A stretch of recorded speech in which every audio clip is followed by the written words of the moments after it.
नमस्कार, मैं अंजलि मिश्रा। स्वागत है आप सभी का दो न्यूज में। इस वक्त की बड़ी खबर सामने आ रही है। उत्तराखंड में कांग्रेस को बड़ा झटका लगा है। कांग्रेस के पूर्व मंत्री हरक सिंह रावत की बहू अनिकृत गुसाई और एमएलए राजेंद्र सिंह भंडारी ने इस्तीफा दे दिया है। यही नहीं, इससे ठीक पहले धन सिंह नेगी, जो कि कांग्रेस के नेता है, उन्होंने भी इस्तीफा दिया था।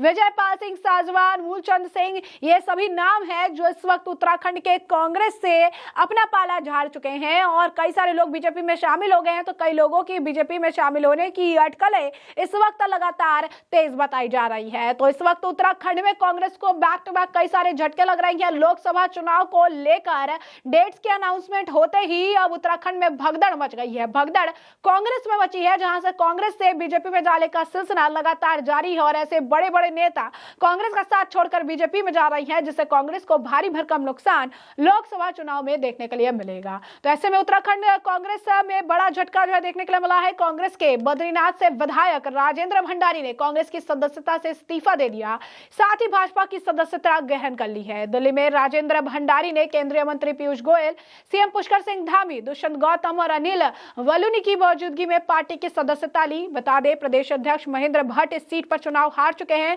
चमोली जिले की बद्रीनाथ सीट एकमात्र सीट थी जो कि चमोली में कांग्रेस के पास थी और राजेंद्र भंडारी के इस्तीफे के बाद अब यह सीट भी खाली हो जाएगी। इससे पहले कांग्रेस के वरिष्ठ नेता और टिहरी के पूर्व विधायक धन सिंह नेगी ने भी इस्तीफा दे दिया था। 2022 के विधानसभा चुनाव में टिकट न मिलने से खफा होकर धन सिंह नेगी ने भाजपा छोड़कर कांग्रेस का दामन थामा था और 2022 में धन सिंह नेगी ने टिहरी विधानसभा सीट से कांग्रेस के टिकट पर चुनाव लड़ा था। अब धन सिंह के भी बीजेपी में शामिल होने की चर्चा तेज हो गई है। इसी बीच अब आपको बता दें कि मौके पर मौजूद पुष्कर सिंह धामी, जिनके आप कह सकते हैं वहां पर वो मौजूद थे और वहां पर उन्होंने राजेंद्र जी को जो है बीजेपी ज्वाइन करवाई, तो वहां पर राजेंद्र जी का भी बयान सामने आ रहा है। क्या कुछ कह रहे हैं राजेंद्र, जरा वो सुनिए, उसके बाद हम आपको बताएंगे उत्तराखंड के मुख्यमंत्री का क्या कुछ है कहना। आप सबका आभार करता हूं, मैं धन्यवाद करता हूं। आदरणीय प्रधानमंत्री नरेंद्र मोदी जी के यशस्वी नेतृत्व एवं उनकी गरीब कल्याण नीतियों में काफी प्रभावित हूं। उनके नेतृत्व में पूरे देश में विकास की विरल यात्रा चल रही है। आदरणीय प्रधानमंत्री जी ने विकसित उत्तराखंड और 2047 तक विकसित भारत का जो लक्ष्य रखा है, उसमें मैं अपना संपूर्ण योगदान देना चाहता हूं। मैं आदरणीय प्रधानमंत्री श्री नरेंद्र मोदी जी के नेतृत्व में ये समय उत्तराखंड का है। ये सभी भारत की सदी है, ये सदी भारत की सदी है। इसलिए मैंने एक समर्पित कार्यकर्ता के रूप में भारतीय जनता पार्टी में शामिल होने का निर्णय लिया है और मैं आज इस परिवार में विधिवत शामिल हुआ हूं। मैं आदरणीय राष्ट्रीय अध्यक्ष श्री जगत प्रसाद नड्डा जी का हृदय से आभारी हूं कि उन्होंने देश के विकास के प्रति समर्पित इस भाजपा परिवार में शामिल कर मुझे राष्ट्र सेवा का अवसर देने का मौका दिया। मैं केंद्रीय मंत्री आदरणीय अमित शाह जी का भी बहुत आभारी हूं कि मुझे इस परिवार में शामिल होकर देवभूमि उत्तराखंड का और देश की सेवा का अवसर प्रदान किया। मैं पार्टी को विश्वास दिलाता हूं कि मैं उत्तराखंड के विकास के लिए, राष्ट्र के कल्याण के लिए और जन जन की सेवा के लिए समर्पित भाव से काम करूंगा और भाजपा के एक सक्रिय कार्यकर्ता के रूप में पार्टी की मजबूत के लिए काम करने के हेतु सदैव तत्पर रहूंगा। मैं पौड़ी लोकसभा क्षेत्र से जो हमारे आदरणीय अनिल बलूनी जी को प्रत्याशी बनाया गया है, विश्वास दिलाता हूं कि रात दिन काम करूंगा और एक स्वच्छ छवि के व्यक्ति को पौड़ी लोकसभा में टिकट दिया गया है और एक पहली बार ऐसे स्वच्छ छवि के लोग हमारे भारतीय जनता पार्टी ने प्रत्याशी बनाया है। मुझे पूरा विश्वास है कि जहां पंचबद्री, पंच केदार, पंच प्रयाग है, उस देवभूमि में हमारे आदरणीय बलूनी जी लाखों मतों से जीत करके आएंगे, ऐसा मेरा विश्वास है। एक बार पुनः सभी लोगों का बहुत बहुत धन्यवाद। प्रधानमंत्री जी के कुशल नेतृत्व में हमने आस्था व्यक्त की है और जिस तरह से देश को आगे ले जाने का काम कर रहे हैं, हम उनके पद चिन्हों पर करने का काम करेंगे और निश्चित रूप से भारतीय जनता पार्टी के प्रत्याशियों को जिता करके लाएंगे। लोकसभा में जो चल रहा चुनाव, आप अकेले विधायक थे, लेकिन राहुल गांधी न्याय यात्रा निकाल रहे हैं, आप अब बीजेपी में जा रहे हैं। नहीं, 14 विधानसभा में प्रत्याशी कांग्रेस, 14 विधानसभा में जो है कुल विधायक थे, 13 उसमें बीजेपी के थे, 1 में कांग्रेस का था। मैंने भी आज त्याग पत्र दे दिया है और बीजेपी की नीतियों में पूरा विश्वास व्यक्त किया है। कांग्रेस में क्या ऐसा हो गया था जिसके बाद आपने रिजाइन किया? नहीं, प्रधानमंत्री जी के नेतृत्व से हम प्रभावित हैं। तो जैसा कि आपने सुना राजेंद्र जी का बयान और इसी के बाद बैक टू बैक जो है आपको बता दें कि बयानबाजियों का दौर देखने के लिए मिल रहा है और इसी बीच उत्तराखंड के मुख्यमंत्री पुष्कर सिंह धामी भी क्या कुछ कह रहे हैं, जरा सुनिए। केंद्रीय वाणिज्य मंत्री, हमारे वरिष्ठ नेता, राज्यसभा के नेता आदरणीय पीयूष जी, आदरणीय दुष्यंत गौतम जी जो हमारे उत्तराखंड के प्रभारी हैं, और पिछला विधानसभा का चुनाव भी आप ही के प्रभारी रहते हुए हमारा संपन्न हुआ, और हमारे राष्ट्रीय मीडिया के प्रभारी और अभी जिनको गढ़वाल लोकसभा से हमारी पार्टी के प्रत्याशी भी हैं, हमारे अभिन्न मित्र आदरणीय अनिल बलूनी जी, हमारे बहुत पुराने साथी संजय मयूख जी, और आज बड़ा सुखद अवसर है कि राजेंद्र भंडारी जी, जिनके बारे में अभी अनिल जी ने बताया, एक लंबा उनका राजनीतिक कैरियर है। जिला पंचायत के अध्यक्ष रहे हैं, बहुत सामान्य स्थितियों में उन्होंने काम करना प्रारंभ किया, लगातार 3 बार विधानसभा में और उत्तराखंड सरकार में कैबिनेट मंत्री के दायित्व में भी आपने काम किया है। आज भारतीय जनता पार्टी में शामिल हो रहे हैं। हमारे प्रधानमंत्री जी का जो देश के अंदर, उत्तराखंड के अंदर जो विकास के अनेक काम हुए हैं, और उत्तराखंड में विशेषकर आपके पिछले 10 सालों के अगर कालखंड की बात करें तो जिस क्षेत्र से राजेंद्र जी अभी विधायक थे, अवश्य इस्तीफा दे दिया है आज उन्होंने, तो बद्रीनाथ का मास्टर प्लान बनना हो, 4 धाम ऑल वेदर रोडें बननी हो, या उत्तराखंड के एक कोने से दूसरे कोने को जोड़ना हो, वो सारे काम आपके आसपास भी हुए हैं, पूरे उत्तराखंड के लिए भी हुए हैं। केदारनाथ पुनर्निर्माण का काम पूरे देश के लोगों ने देखा है, तेजी से चला है। हेमकुंड साहब भी, चूंकि उसी जनपद में है जहां से आप विधायक हैं, वहां का रोपवे का काम चल रहा है, केदारनाथ रोपवे का काम चल रहा है, ऋषिकेश कर्णप्रयाग रेल लाइन भी चल रही है। ऐसे अनेक कामों से आपने प्रभावित होकर भारतीय जनता पार्टी की आज सदस्यता ली है। हम सभी, मैं अपनी तरफ से भी आपका बहुत स्वागत करता हूं, और ये हमारे लिए एक वातावरण तो हमारा पहले से ही बना हुआ है। उत्तराखंड की 5 लोकसभा सीटें हम बड़े अंतर से हम जीतने जा रहे हैं, और राजेंद्र जी के हमारे परिवार में शामिल होने से पूरे हमारे उस लोकसभा क्षेत्र समेत उत्तराखंड के अंदर एक सकारात्मक ऊर्जा और सकारात्मक माहौल बनेगा। एक बार फिर से मैं आपको बहुत बधाई देता हूं, शुभकामनाएं देता हूं कि आज जो है, आज आप विश्व की सबसे बड़ी पार्टी के सदस्य हुए, हमारे परिवार के अंग बन गए। आपका बहुत बहुत स्वागत, धन्यवाद।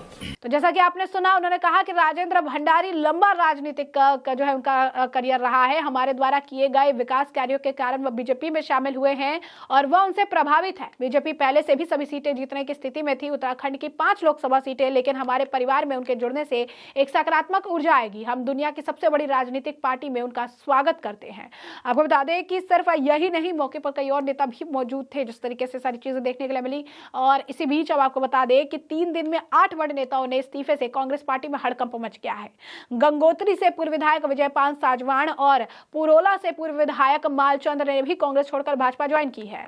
कांग्रेस नेता हरक सिंह रावत की पुत्र वधू अनुकृति गुसाई ने भी इस्तीफा दे चुकी है। और पौड़ी से कांग्रेस के पूर्व जिला पंचायत अध्यक्ष केसर सिंह नेगी और विकास खंड कोट के पूर्व प्रमुख और कांग्रेस के पूर्व प्रदेश कार्यकारिणी सदस्य नवल किशोरी, पौड़ी ब्लॉक प्रमुख दीपक कुकसाल ने भी कांग्रेस छोड़ दी है।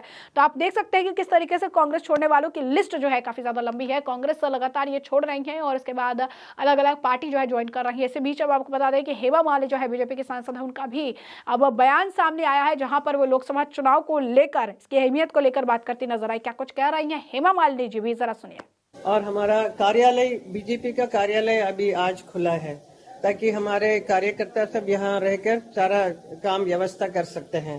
तो हर क्षेत्र में भी खुलेगा ये मथुरा के लिए खास, ये बड़ा, सबसे बड़ा, ताकि खाना पीना, यहाँ पे डिसीजन लेना, आना जाना, सबके लिए ये एक व्यवस्था अच्छी रहेगी और बहुत अच्छा वाला है।